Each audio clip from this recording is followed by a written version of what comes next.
Well, good evening, everyone. It is Thursday, February 12th. This is the second time I've tried recording this video. The first time, evidently, I'd had the mute button on. Not very smart, but here we go.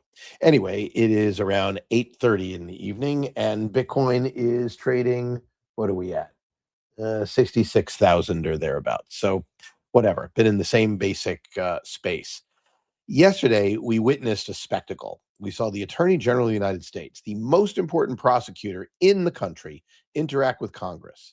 And regardless of one's political affiliation, the hearing was a travesty.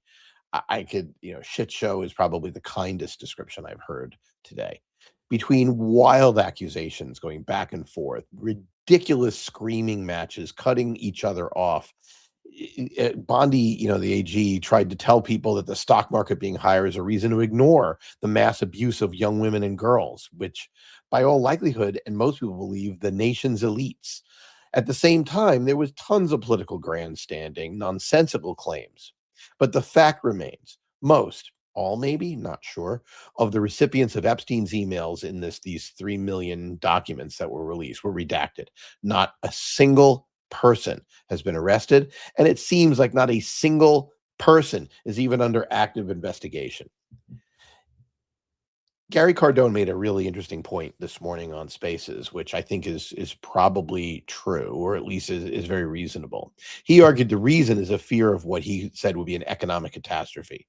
If it turns out, this theory goes, that a large number of CEOs and even larger number of board members were involved in effectively statutory rape and worse. And by the way, some of the things that are in these emails are so much worse. I almost don't want to dignify it to discuss it. If they did this and it became public, they'd be forced to resign. Of course, that would crash the stocks of the people of the companies involved. And then subsequently, shareholder lawsuits would become, an unbelievable feeding frenzy across the United States, which could essentially bring the economy to a halt. Now, we don't know if this is true, but it's pretty hard to believe that the administration would redact these names if it wasn't just a who's who of the people running the country, and not just at the stock market, but also politically as well. Except from the public's point of view, from my point of view, this seems like rules for thee, but not for me on the part of the elites on steroids. I mean, look, this has been an issue for years. In COVID, people got pretty frickin' angry about Gavin Newsom eating dinner at French Laundry and telling everybody else they had to stay inside. Nancy Pelosi getting a haircut and then blaming the hairdresser for it. But this is so much worse. Or others have gotten wrapped up around the fact that at all the climate conferences where global warming is the most important thing, all the attendees took huge private planes which spewed enormous amounts of greenhouse gases into the environment to take them, take them to and fro. Hell, if you were tracking the Super Bowl, someone basically said that within a half hour of the end of the game, there were 500 takeoffs starting of private planes from outside Santa Clara. I mean, crazy stuff. But these are the same people telling everybody else they should eat bugs. But there's something visceral about it being young women and girls being abused. And I think this is a big deal. So lots of lies, lots of untruths, lots of uncertainty. At the same time, we've been witnessing a debate over the SAVE Act in Congress. Now, that is a 75% approval rating among the electorate, even over 70% among Democrats. Yet every single Democrat, save one in Congress, John Fetterman, has said they're going to vote against it. In the House, they did, and in the Senate, they're claiming they will. And most of the reasons are outright lies. I mean, lies that are just so obviously lies. You wonder how they could get away with it. Chuck Schumer calling it Jim Crow, even though there's not a single racial thing here. And even if you could make an argument there's some deal about race in terms of being able to get IDs, it's supported overwhelmingly by each of the minorities in the United States. So that's really hard to understand. Then there's other people saying all women won't be able to vote, which is completely insane. I mean, it's off the charts. And these are our political leaders, and no one is held accountable. Turning to truth, I meant this as a metaphor for Bitcoin, and I think that's pretty obvious. Now, Bitcoin is a financial thing. It's not going to stop politicians from lying. Let's be clear. But Mark Yusko calls its invention the change from a system of trust to the technology of truth. And as far as ledgers go, that's absolutely accurate.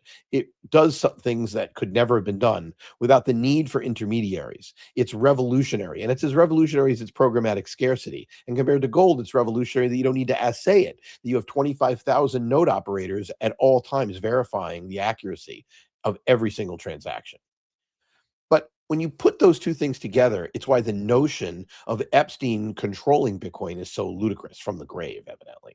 His vested interest was in co opting it for sure, because anything that's a hard money or sound money alternative made the profligate spending of money harder. And that is Bitcoin is the antidote to that runaway fiat spending. Or is probably the most promising one.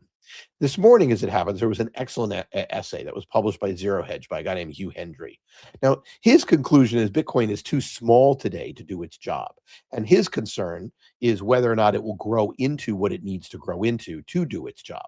But what he was talking about, and it was a pretty cogent argument, is that fiat is probably necessary to combat the various human frailties that cause us to have economic catastrophes. I loved his explanation. The words really resonated with me. He basically said modern money only works by cheating. And what he's saying is if you can't print money out of thin air, then when we inevitably create these things, these situations that there's no other way out of other than human misery, it gives you a buffer.